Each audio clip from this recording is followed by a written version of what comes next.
모든 프레젠테이션의 골격이 되는 마법의 템플릿. 프레젠테이션의 핵심 골격이 되는 편리한 6종의 템플릿이 있다는 것을 기억하자. 다음으로 회의에서 발표자가 된 경우에 도움이 되는 툴을 소개하겠다. 프레젠테이션의 핵심이 되는 6가지 중요한 요소이다. 표준적인 일련의 템플릿을 만들어 두면 다양한 케이스에 응용할 수 있기 때문에 반드시 도움이 될 것이다. 1. 배경, 문제, 목적은 무엇인가? 2. 당사는 어떤 변화를 실현하는가? 3. 효과를 수치로 표현하면? 4. 답변이 필요한 중요한 문제는 무엇인가? 5. 상세한 작업 계획 가운데 중요한 워크숍과 회의는 무엇인가? 6. 어떤 구성의 프로젝트 팀을 제안하는가? 프레젠테이션의 목적은 메시지 전달, 논의 발전, 자신의 가정, 검증 등 아주 다양하다. 이 6가지를 다루는 핵심 슬라이드는 어떤 프레젠테이션에서도 골격이 되기 때문에 무척 편리하다. 1. 배경, 문제, 목적. 프레젠테이션의 첫머리에서 상황 설명을 잊어버리는 사람이 꽤 많다.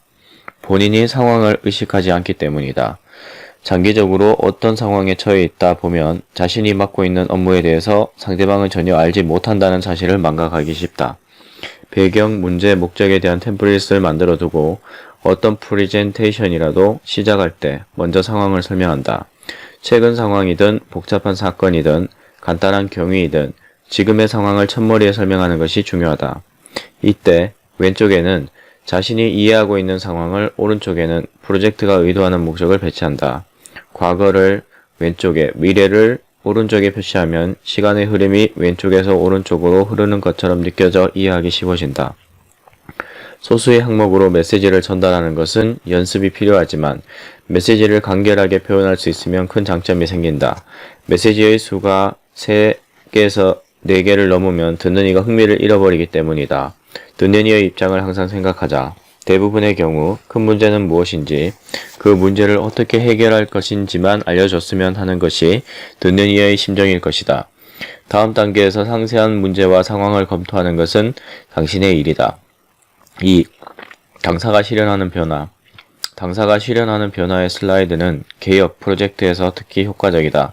맥킨지에서는 이 슬라이드를 From to 모델이라 부른다. 이 슬라이드에는 From과 to 칸이 있는데 각각의 현 상황과 바람직한 미래의 상태를 표시하면 된다. 이렇게 하면 최종적인 상태와 무엇을 목적으로 하는지를 빠르게 파악할 수 있다.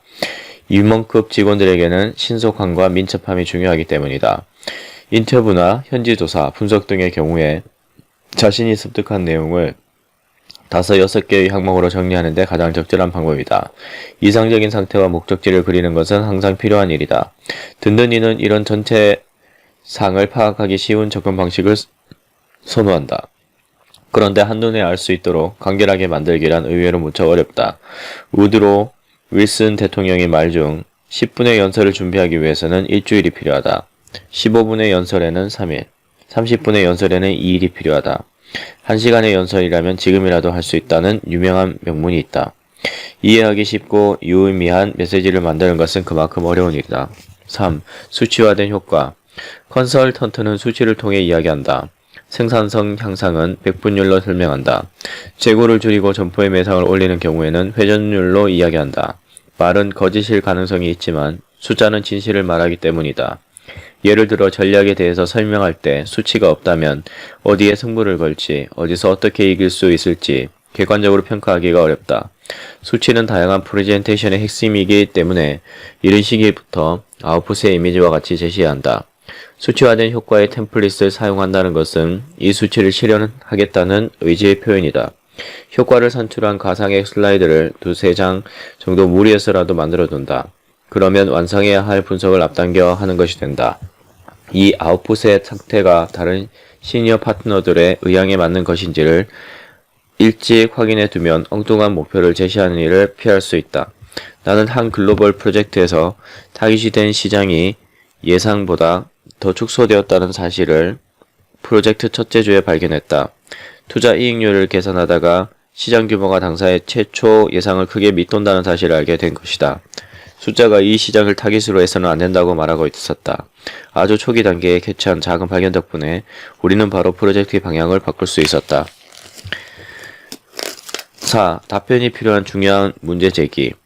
여기서 사용하는 5-6가지 질문은 프리젠테이션 전체의 뼈대가 되는 요소이다.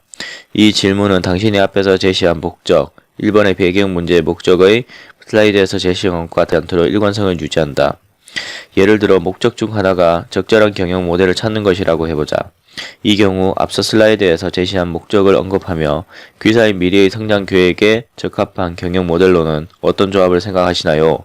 경쟁 업체에서 벤치마킹할 점은 어떤 것이 있을까요? 와 같은 질문을 하는 것이다. 가끔 이해하기 쉽도록 잘 정리된 프레젠테이션 자료를 만드는 방법에 대한 질문을 받는다. 간단하게 말하자면 포인트는 주요 질문의 설정과 부차적인 질문의 조합 방식에 있다. 질문 작성은 깊이 생각해야 하는 아주 어려운 작업이다. 같은 질문을 해도 질문 방법을 미묘하게 바꾸면 듣는 이가 받은 인상이 달라지면서 대답도 바뀌기 때문이다. 다음의 3가지 질문에 대해 생각해보자. 귀사의 의사결정 기관의 통제력이 강해지기를 원합니까? 아니면 약해지기를 원합니까? 귀사는 자회사에 더 많은 권한을 이양할 것입니까? 중간 집권형 모델과 분권형 모델 가운데 어떤 경영 모델을 채용하고 싶습니까? 3문장 모두 같은 질문을 하고 있다는 것을 눈치챘는가? 첫 번째 방식은 통제력을 키워드로 질문을 했다. 의사결정 기관이라고 하면 본심이나 실정은 논외로 하고 약한 것보다는 강한 것을 바라게 된다.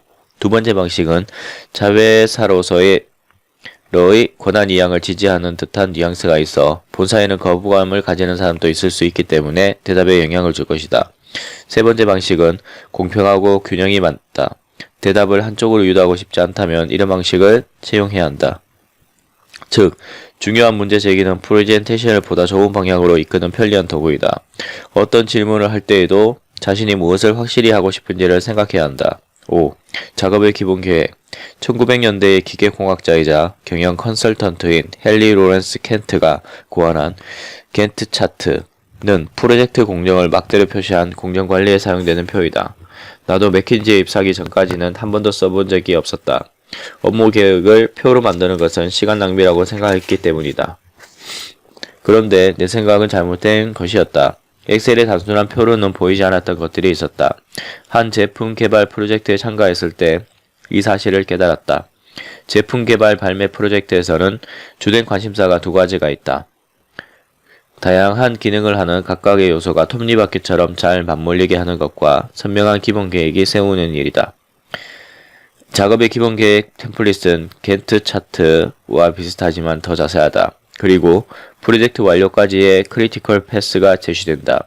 크리티컬 패스란 전 공정에서 스케줄에 가장 큰 영향을 주는 중요한 작업 공정을 가리키는데 시점을 바꾸면 이 부분의 개혁이 말로 최종 목적지에 도달하기 위해 가장 필요하고 효율적인 수단이라 할 수 있다. 어떤 것을 만들 때에도 전제 조건이 되는 작업을 끝내야 하지만 다음 단계로 넘어갈 수 있기 때문에 크리티컬 패스가 필연적으로 생긴다. 다시 말하면 크리티컬 패스는 작업에 초점을 맞추고 있다. 중요한 회의나 워크숍, 전환점 등을 표에 표시해서 작업 계획을 시각화하면 팀 전원이 같은 시선에서 프로세스를 파악할 수 있다. 비전을 간단하고 쉽게 공유할 수 있다는 점에서 작업의 기본 계획과 겐트 차트는 무엇과도 비교할 수 없을 만큼 효과가 크다. 겐트 차트는 일반적으로 활동의 설명, 시간 가로축, 담당하는 사람이나 팀의 3가지로 구성된다. 축에 맞춰서 회의, 워크숍 등의 중요한 일을 막대 모양으로 표시한다. 제품 개발의 크리티컬 패스와 같은 요령으로 다른 작업을 시작하기 전에 완료해야 할 작업과 활동의 전제 조건 등 의존 관계도 잊지 않고 표시하도록 하자. 6. 프로젝트 팀 구성. 프로젝트에는 관계자가 있다. 팀 구성의 템플릿을 사용하여 미리 책임과 역할을 정리해두면 개개인의 기대에 부합하는 업무를 맡길 수 있다. 팀 구성 템플릿에는 1. 사내 사회 양쪽 참가자를 포함한 조직도 2. 역할과 임무 3. 프로젝트 운영 방침과 주요 업무 지표를 표시하면 좋다. 조직도가 완성되면 팀원 한 명 한 명을 배치한 후 불필요한 팀원을 제외하거나 필요하다면 추가할 수 있다. 이상의 6가지 템플릿을 바탕으로 독자적인 프레젠테이션 자료를 만들어보자. 프레젠테이션 용어의 극도로 심플한 툴키트로 배경 문제, 목적, 당사가 실현하는 변화, 수치화된 효과, 답변이 필요한 중요한 문제 제기, 작업의 기본 계획, 프로젝트 팀 구성의 템플릿을 독자적인 버전으로 작성해 두는 것이다. 개인적으로는 항목을 7개 이하로 만들고 있다. 아이디어, 개념, 문장 모두 7가지를 넘으면 인간의 뇌가 한 번에 처리하기 힘들기 때문이다. 특히 분석 결과를 막대 그래프로 표시할 경우 이 점에 유의하도록 하자. 분류가 명확하지 않거나 의미가 없는 구분이 너무 많으면 좋지 않다. 가능한 한 요청과 질문 등의 정보는 슬라이드 한 장에 7개로 제한한다.